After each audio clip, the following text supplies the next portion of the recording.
когда дядюшка Поджер брался сделать что-то по хозяйству. Привозит, например, картину в раме.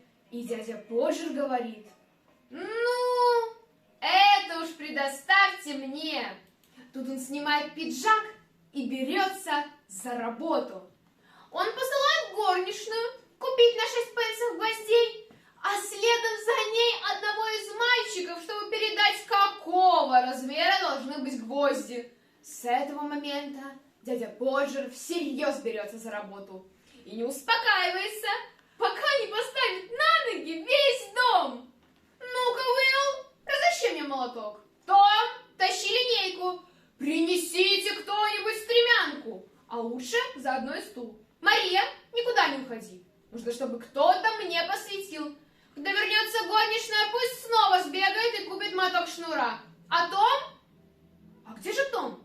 О, иди-ка сюда. Том, ты подашь мне картину».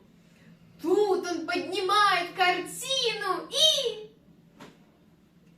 роняет ее.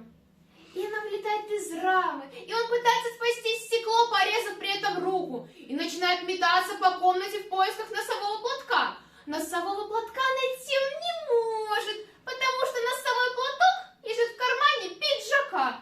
А куда девался пиджак, он не помнит. И все домашние должны бросить поиски инструментов и приняться на поиски пиджака. Неужели никто во всем доме не знает, где мой пиджак?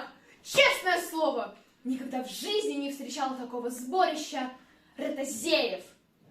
Тут он поднимается со стула и замечает, что сидел на пиджаке, и провозглашает: «Ладно, хватит вам суетиться, я сам его нашел».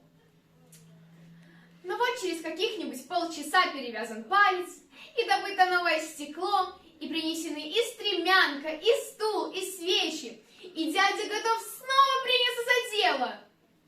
Пока все домашние выстраиваются полукругом, готовые броситься на помощь. Двоим поручается держать стул, третий помогает дяде влезть и поддерживает его, четвертый подает гвоздь, а пятый протягивает молоток.